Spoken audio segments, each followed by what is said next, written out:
tous, je suis Manolita, ou Manoliqueur pour certains, et je suis l'auteur du programme Step & Body, 30 jours pour retrouver la forme. Aujourd'hui, nouvelle vidéo pendant laquelle je vais vous parler de cette technique, ou plutôt de cette discipline qui est le stretching. Activité que l'on retrouve également dans ce programme Step & Body. Vous pouvez retrouver également l'accès aux 2 séances gratuites offertes du challenge Step & Body 30 jours pour retrouver la forme, ainsi que l'accès direct pour rejoindre la team Mano. Si vous découvrez ma chaîne, je vous invite à vous abonner en activant la cloche afin de recevoir les prochaines vidéos. Et surtout, si vous aimez cette vidéo, si vous aimez ma chaîne, likez et partagez-la autour de vous. Merci à tous pour votre soutien.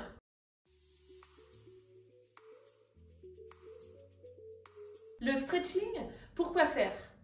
Je vous propose dans un premier temps de définir ce qu'est le stretching en quelques mots. On entend aussi parler d'étirement, de stretch, qui se différencie de ce qui est la souplesse. Voyons ensemble. Stretching signifie étirement et chacun d'entre vous a déjà dû le faire au moins une fois dans sa vie.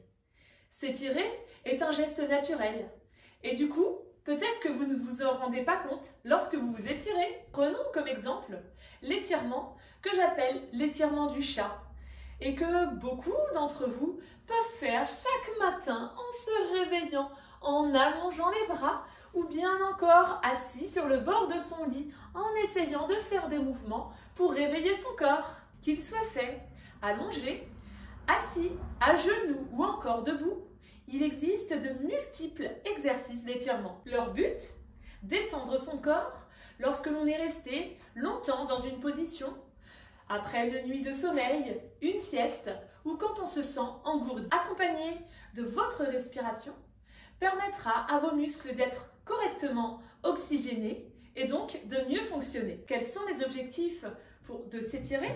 Tout simplement tendre, étirer, assouplir les tissus conjonctifs, les fibres musculaires ou encore les tendons et articulations. Ces exercices permettent une meilleure mobilité, également une meilleure aisance dans les gestes de la vie quotidienne et ce, il s'agit ensuite de pratiquer ces exercices en douceur, selon sa respiration et sans à-coups. Plusieurs méthodes peuvent être utilisées et à chaque fois, ce qui est important, le facteur respiration.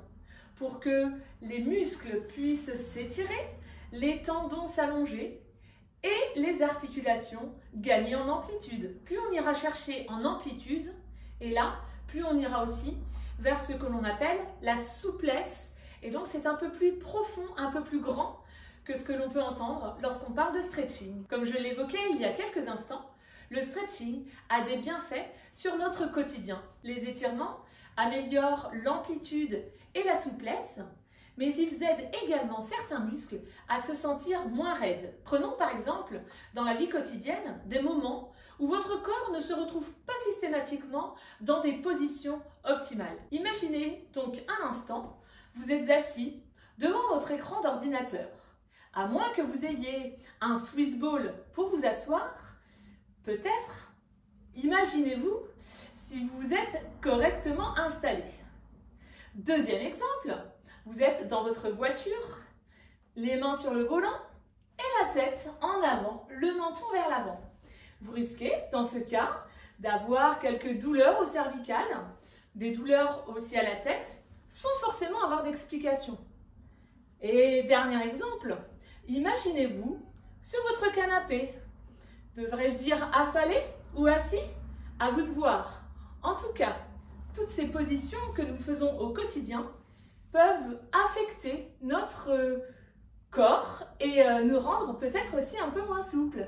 Pendant ces périodes assises, les muscles adoptent certaines positions qui peuvent amener des douleurs et qui peuvent aussi finir par être chroniques. Alors, en pratiquant le stretching, on permet au corps d'être plus souple et de retrouver une position plus anatomique. Dans nos pratiques sportives, et notamment dans le programme, cela peut aider à une meilleure récupération après l'effort et voire même aussi limiter quelques courbatures. Ce que j'apprécie également, c'est la partie plus détente de cette activité qui est très appréciable et très apprécié aussi par les personnes assez stressées. En se concentrant sur sa respiration et sur la zone que l'on souhaite étirer, en y mettant l'intention de vouloir se faire du bien, on arrive à une détente, un relâchement, même un lâcher-prise. Il existe différentes techniques de stretching que j'aborde régulièrement avec des stagiaires, notamment le stretching passif, le stretching balistique, le stretching en contracté, relâché, étiré et le stretching postural. Je ne détaillerai pas dans cette vidéo chacune de ces méthodes, mais je vous invite à participer